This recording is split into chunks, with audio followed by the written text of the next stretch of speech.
జంగారెడ్డిగూడెం పట్టణానికి చెందిన అమృతవల్లి తన బావ మీద కూడా తీవ్రమైన ఎలిగేషన్ చేసింది. అత్త మావతో బావతో పడుకోవాలని నన్ను ఇబ్బంది పెడుతుందంటూ కూడా ఆమె చెప్పింది.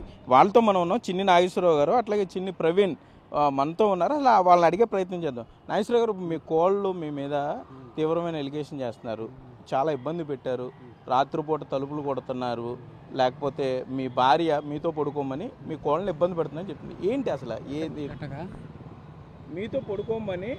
ఏమండి, అవన్నీ కోడలు అనేది నాకు కూతురు కన్నా ఎక్కువ. నాకు ఆడపిల్లలు లేరండి, నాకు కోళ్ళే. నాకు పెద్ద కోళ్ళు కూడా ఉంది. నేను అలాంటి మనిషిని కాదు. నాకు 62 సంవత్సరాలండి. షుగరు, బీపీ ఇవన్నీ ఉన్నాయి. కానీ ఇవన్నీ కూడా కావాలని ఉద్దేశంతో మమ్మల్ని అల్లరి చేయాలి, మా దగ్గర ఏదో డబ్బు పొందాలని ఉద్దేశంతో చేసిన పనులే. కానీ ఇంతకన్నా ఎక్కువ ఏమి లేదు సార్.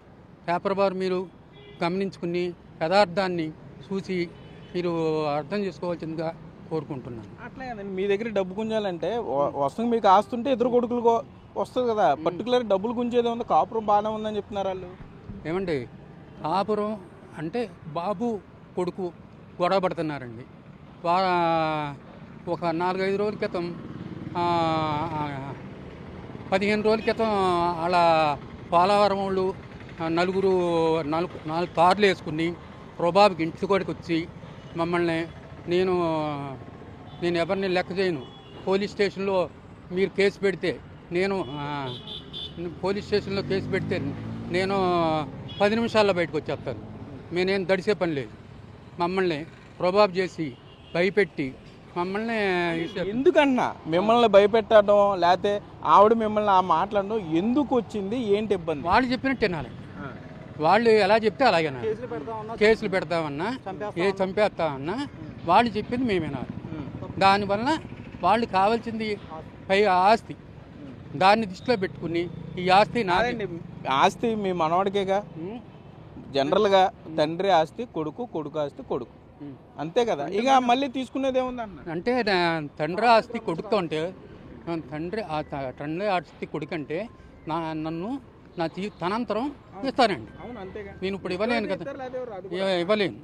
కాబట్టి ఆవిడ ఇవ్వాలి, మా దగ్గర ఎంతో అంత డబ్బు గుందాలనే ఉద్దేశంతో 15-20 రోజుల నుండి కూడా ఇక్కడే ఉంటూ, ఇప్పుడు వరకు కూడా బాగానే ఉంటూ, నేను మా పెద్ద కోళ్ళ దగ్గర ఉంటే ఇవాళ వచ్చి ఇలాంటి ఎలిగేషన్ పుట్టించి పిల్లలు పుట్టకుండా ఆపరేషన్ చేయించుకోమన్నారు.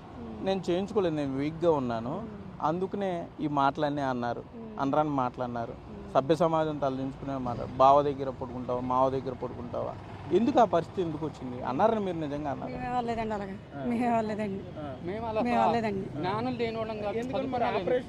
అంటే మా ఇంట్లో అందరం కూడా ఒక అబ్బాయి చాలు అనుకున్నామండి. మేము ఆపరేషన్ చేయించుకోమన్నామండి. మా మాట అనుకోకుండా మామగారు చెప్తే చెప్తాను నేను చెప్పి ఆమె వెళ్ళిపోయిందండి.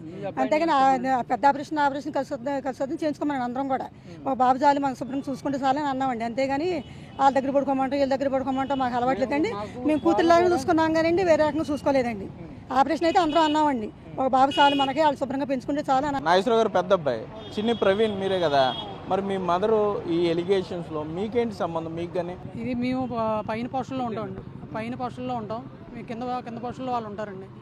అయితే ఈ గొడవలు పెట్టుకోవడానికి జనాన్ని ఎవరినో, వాళ్ళ సంబంధం లేని వాళ్ళే, వాళ్ళ ఫ్యామిలీకి సంబంధం లేని ఎవరినో 10 మందిని తీసుకొచ్చి డాడీ మీదకి, నాన్నగారి మీదకి గొడవ తీసుకొచ్చి డాడీ ఒంట్లో పోతే ఆమె మొన్న కొట్టడానికి మీదకి వచ్చారండి. ఆ మీదకి వస్తున్నారని మేము అలాగే మళ్ళీ వస్తారని మేము గేటు తాళం వేసుకుంటున్నాం. ఆ తాళం వేసుకుంటున్న దాన్ని వాళ్ళు ఆ అమ్మాయిని బంధించారని చిత్రీకరించి అలా మాట్లాడుతున్నారు తప్ప. 13 రోజులు మీరు గదిలో పెట్టేశారు, కరెంట్ తీసేశారు, నీళ్ళు 13 రోజులు నీళ్లు లేకుండా, కరెంట్ లేకుండా ఎవరైనా ఉంటారా?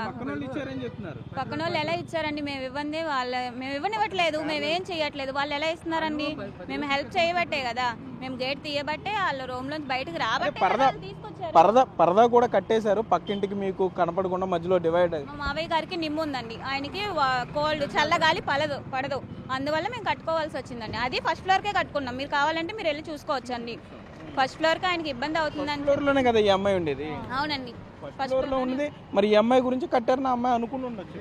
ఆ అమ్మాయికి ఏమీ ఇవ్వనివ్వలేకపోతే ఇన్ని రోజులు ఎలా తిన్నారండి? ఫస్ట్ ఫ్లోర్ లోంచి అమ్మాయి బయటికి రాకపోతే ఆ అమ్మాయిని ఫస్ట్ ఫ్లోర్ లోంచి బయటకు రానివ్వట్లే, తలుపేస్తారు అంటున్నారు. ఇన్ని రోజులు ఎలా తిన్నారు, ఏం తాగారు, ఈ ఒక్క రోజే అవ్వదు కదండి.